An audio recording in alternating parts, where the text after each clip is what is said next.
guys, how is everybody doing? Alright again. So today, this is a story that is a couple days old, but I only found out about it today, and I decided to talk about because Ubisoft forces players to buy Avatar DLC to play already owned base game. And that is just so stupid. So, if you bought the game, now if you want to play it you have to buy an extra DLC. What kind of scam is that? But let's see here. Ubisoft is likely the most hated company right now, as the gaming giant has made many questionable decisions. After multiple failed releases, the company lost a lot of its value and might not recover from this. I kind of agree, and if they continue like this, damn. Star Wars Outlaws failures forced it to delay Assassin's Creed Shadows, which will be released on 14th February. That said, a new report has revealed that Ubisoft is forcing players to buy DLC in order to play the base game they already own. This company can't catch a break now, can it? Why it matters? Gamers are already pretty concerned about not owning their digital games, so such bugs that force players to buy the DLC to play the base game they already paid for would start a massive controversy. No Chance 3671 on the Frontiers of Pandora subreddit reported that they couldn't play the base game without buying the DLC. Wanted to play Avatar, base game, no DLCs today, and I cannot load continue my game. It says that Skybreaker DLC is needed. There are many people who experience the same thing and are wondering if they have been scammed by Ubisoft. The Reddit user who initiated these reports also talked to customer support about this issue. There seems to be no way to access the save file other than buying the DLC, or the user will have to start a completely new game. Do note that this subreddit is 4 months old and many users have reported the previous months that the issue is still not resolved. There is also a discussion regarding the issue that Avatar Frontiers of Pandora's Steam community, similarly Smash JT on YouTube, has received multiple player reports regarding this bug. This confirms that many players were having this issue despite spending money on the base game, which they think should be illegal. What do you think of this bug that forces you to buy? Now, here's the question. Is it a bug or is it them testing to see if they can get away with it? Because we already see many cases of this when companies try something just to test to see how players react, and if players react badly they go back, and if they don't they continue. We saw this with ads on games. Also Ubisoft did that in Assassin's Creed. EA also did that, and then they got backlash and they said, oh, it was a bug, we didn't mean to. That's BS, we know it is. This is in Tech for Gamers if you guys are wondering. And man, I discovered this, I saw this, and I was like, man, if Ubisoft wasn't already a shitty company, now they with this, man, the mighty have fallen indeed. Ubisoft was such a great company with such great games, man. But anyway, into another news, like PlayStation exec Shuhei Yoshida will leave the company in January after 31 years of service at PlayStation. Man, well, the man, the myth, the legend. He did that ad one time, I think it was him, when Xbox came out and said that they will not allow used games, or if you borrow a game to someone you can play it. And then he made a tutorial video on how to lend a game to a friend or something like that. PlayStation executive Shuhei Yoshida has announced he will be leaving Sony, effective from the 15th January to 2025. He has spent 31 years with the company, helping to bring multiple systems to market and put fan-favorite games on them, like Bloodborne. Once the president of the Sony Interactive, Worldwide Studios, Yoshida has more recently been focusing on indie teams and getting their games onto PS5 and PS4.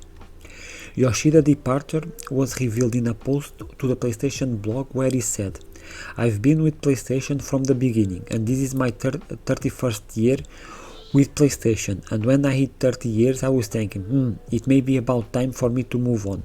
You know, the company's been doing great. I love PS5, I love the games that are coming out on this platform, and we have new generations of management who I respect and admire, and I'm so excited for the future of PlayStation. So you know, PlayStation is in really good hands. I thought, okay, this is my time. While it first appeared Yoshida would be retiring, he has clarified he'll continue working and hopes to remain in the video game industry. Man, the post explores Yoshida time at PlayStation, starting off with Tales of Ken Kutanagi from 1993 as Sony launched the PS1.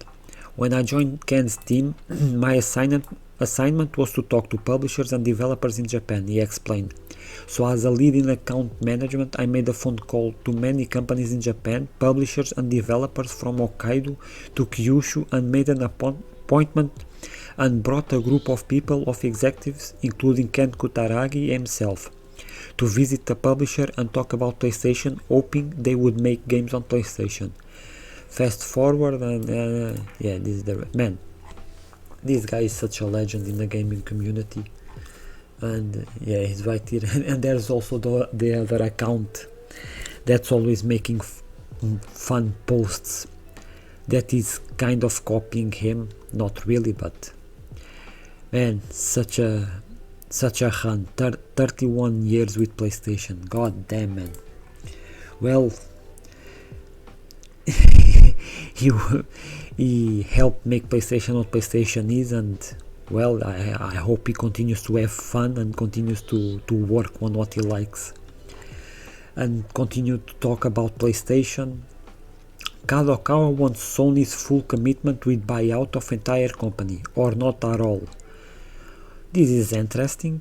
One of the biggest stories in game right now is Sony's potential acquisition of Kadokawa Corporation. In a new report from Bloomberg, it's claimed that the two companies have been in talks about the buyout for years. Damn! According to the report, the pair has been back and forth on a deal for a long time, with the main issue relating to the extent of Sony's purchase. Kadokawa apparently wants Sony to purchase the entire company or not at all, while the tech giant has attempted to be more selective, only looking to secure its business in anime and video games. Now though, it seems the corporations are closer than ever on getting a deal done. Kadokawa recently confirmed it had received a letter of intent from Sony to acquire the business.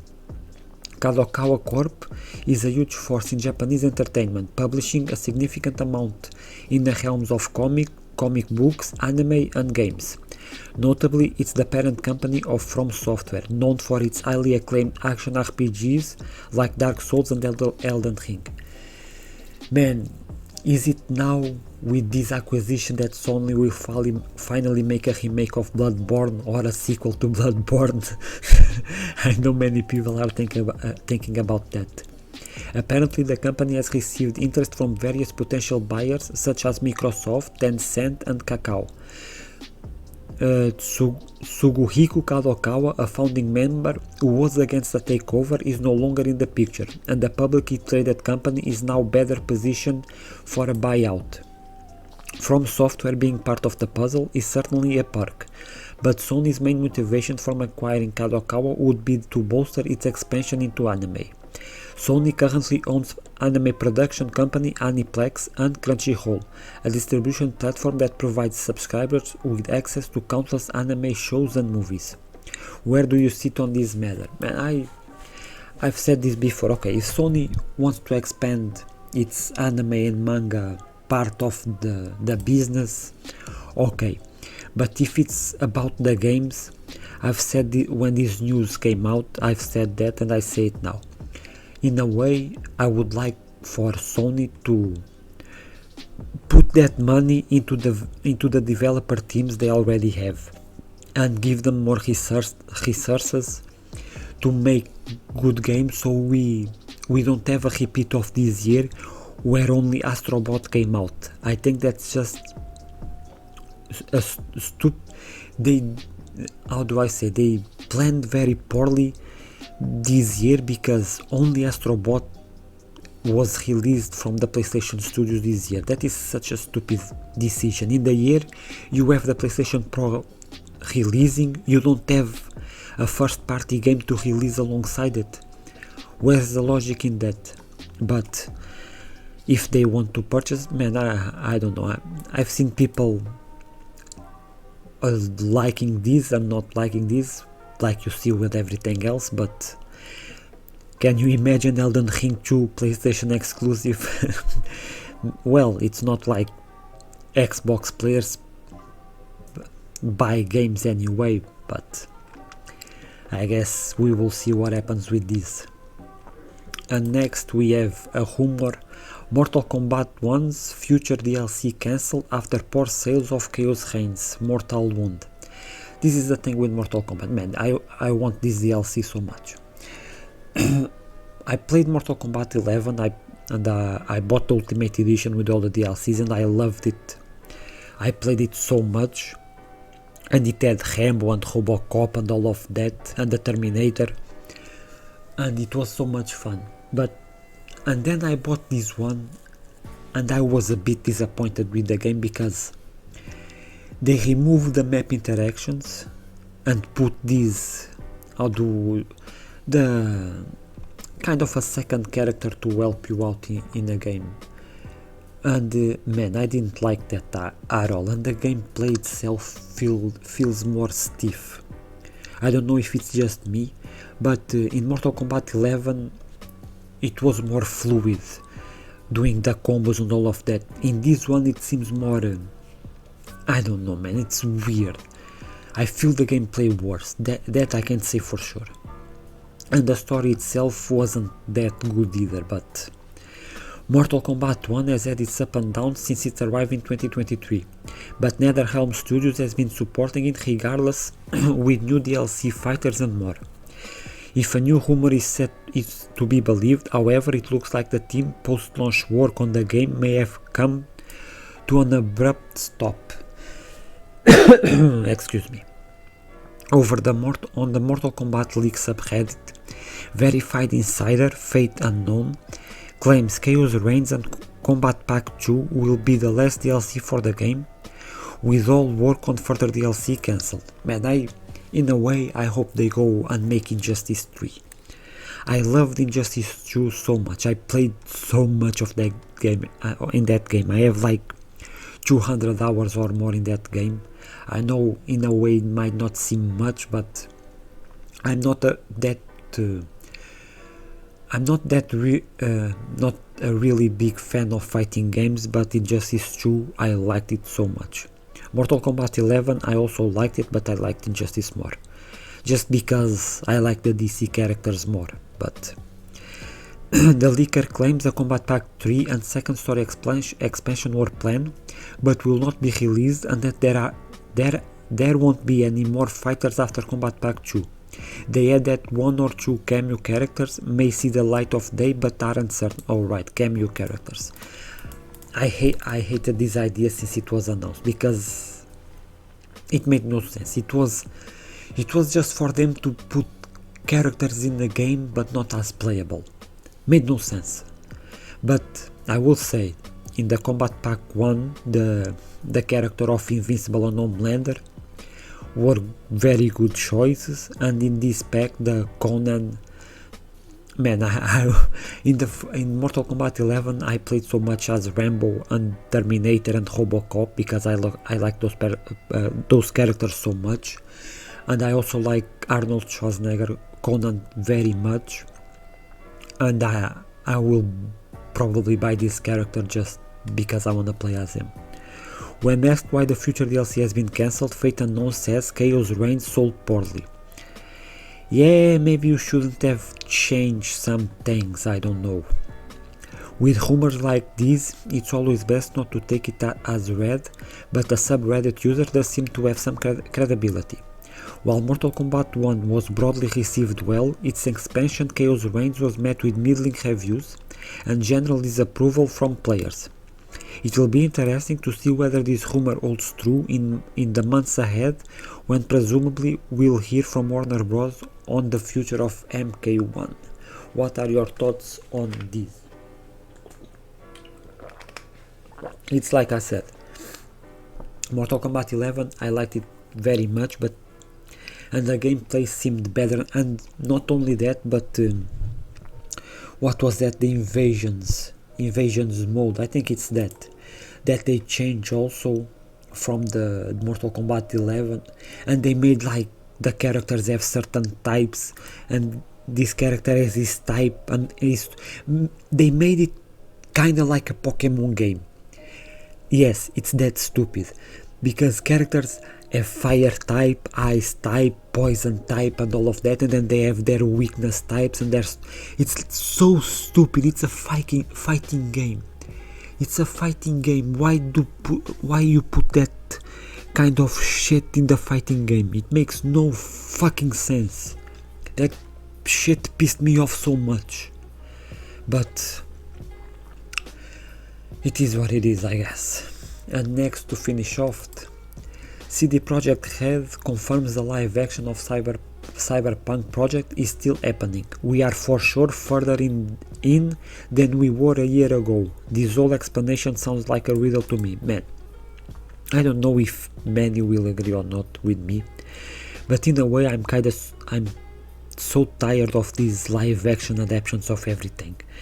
Every game that has a bit of success, live action adaptation. Man, can't you guys just make TV shows or movies without being an adaptation of something else?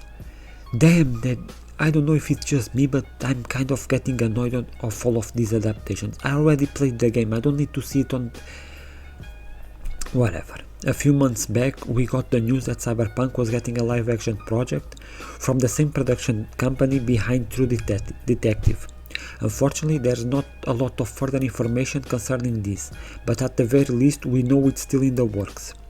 I mean, the conceptual stage has various stages of advancement, so we are for sure further in than we were a year ago, but we are also not yet at the stage where we would be shopping around for the concept to potential streamers or studios. Michael Nowakowski, CD Projekt joint CEO, says via VGC, I'd say it's probably a similar window between here and now as was between when we announced it about a year ago and today, so within that window I would expect we are going to get to shopping it around. This is the thing, if it was something like they did with the anime, with Cyberpunk Edge Runners, that it's a kind of a side story, prequel in a way to Cyberpunk, okay, you are telling a different story and all of that, but this of just grabbing the story of the game and putting it on a movie or TV show, man, I'm so tired of that. So tired, I can't stand it anymore. That last part about how the project is at a similar window seems like something I'd say to a teacher at school after I forgot to hand in my homework.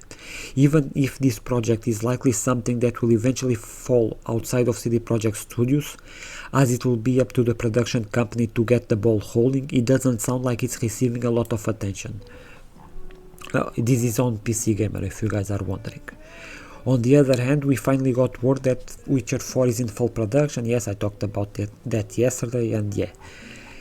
Man, I'm so sick and tired of these live adaptations BS of everything, but I guess they will do what they think makes money, I suppose. And well, guys, let me know your thoughts on the Sony buying Kadokawa and From Software. Let me know if you guys are also sick and tired of live action adaptations of everything. I hope you guys enjoyed the video. Thank you guys for watching, and I'll see you next time.